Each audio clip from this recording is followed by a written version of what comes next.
Hey there, kids, and welcome to Music Class with Mr. Whitman, virtual style.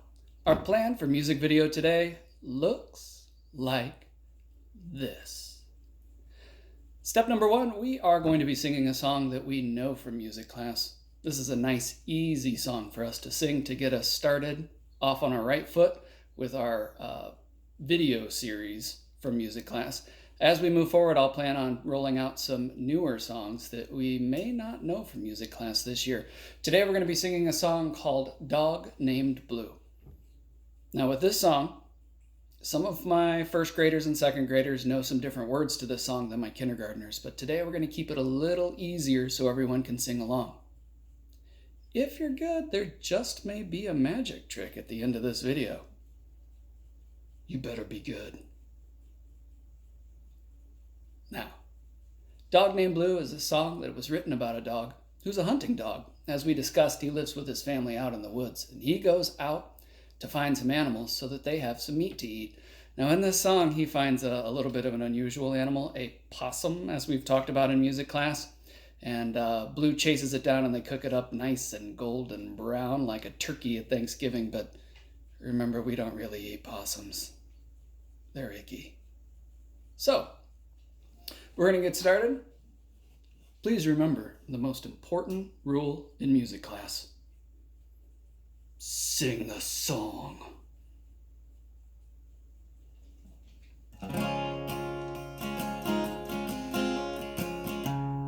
Sing along with me. 1, 2, Dog Named Blue. I have a dog and his name is Blue. I have a dog and his name is Blue. I have a dog and his name is Blue, and I bet you $5 he's a good dog too. Here, Blue, you good dog, you. Chase that possum. Chase that possum up an old oak tree. Chase that possum up an old oak tree. Chase that possum up an old oak tree. Best hunting dog you ever did see. Here, Blue, you good dog, you. Caught that possum. Caught that possum up an old oak tree. Caught that possum up an old oak tree.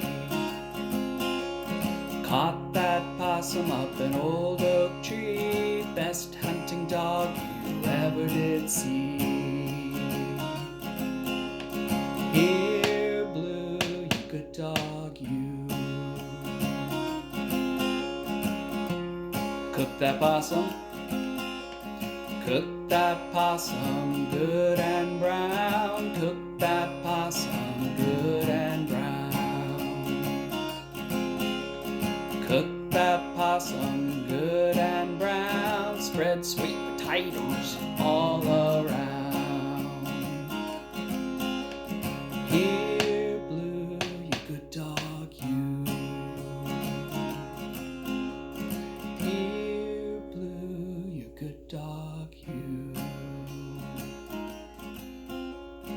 Here, Blue, you good dog, you.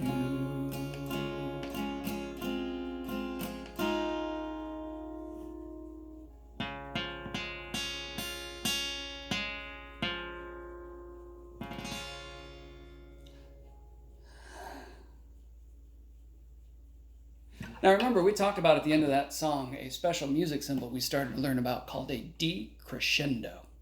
You may remember the alligator mouths that we put up on the board under our music notes. They went this way or they went this way. And when the alligator mouth gets smaller and smaller and smaller under the music notes, that's a decrescendo. Just like at the end of that song, it is telling us to get quieter and quieter and quieter. The opposite would be the crescendo, when the mouth gets bigger and bigger and bigger under the music notes, and that's telling you to get louder and louder and louder. That is a crescendo. Now, before we move on to today's magic trick, I do want to talk about what you're all probably thinking. Mr. Whitman, your beard is getting out of control. and I kind of agree. But a couple weeks ago, I was watching this movie. It was like this cartoon, and it was really good, but like everything was cold all over the place for some reason. And this main character, I think her name was Elso. Yeah, I think it was Elso. She was singing this song, and it was like she was looking right at me, and she was singing, "Let it grow, let it grow." And I was like, you know what, Elso? It's a pretty good idea. I think I'm going to do that. For today's magic trick. I've been working on magic tricks that will work well over video with you watching me and me not being able to see you where you are. Today I'm going to be doing one of our favorites from class you may remember from way back at the beginning of the school year, called the Kindergarten Shuffle. Now, as a magician, I know a lot of different ways to mix up the cards, but there's only one shuffle I can't do, because it can only be done by kindergartners. It's called the Kindergarten Shuffle. And to do the Kindergarten Shuffle, you get a regular deck of cards, you hand it to a kindergartner, and you say, "I want you to go to your room and play with these cards." Now the kindergartner's going to love that. They go into their room, they close their door. You wait 2 minutes, and then scientists aren't sure exactly what happens, but we do know there's some type of card explosion. Open the door and look. You will see cards on their bed, on their dresser, on the floor, on top of the ceiling fan. I'm not even sure how it got up there. You look at the kindergartner and you say, "Look at this mess you made. You pick up every one of those cards." Now, do you think the kindergartner is going to give you a nice, neat pile of cards with all of them facing the correct direction? No. They're going to scrape all the cards together in the middle of the floor and say, "Here." That is the Kindergarten Shuffle, because not only are the cards mixed up, but they're all pointing different directions. For example, some of the cards are pointing this way, and some are pointing that way. And back and forth, and topsy-turvy, upside down, all the way through this whole pile of cards. So they're all pointing different directions all the way through. In fact, I'll show you. If you open up the cards, you'll see some of the cards are back to face. Some of the cards are face to back. And some of these cards, they might even be back to back. But the good news is, as a magician, I know a special shuffle called the Magician Shuffle. And it can fix these cards like that. Now, it sounds like kind of an angry Donald Duck, but it looks pretty cool. The Magician Shuffle looks like this. And if you do that just one time correctly, all of the cards get put back in the exact correct direction.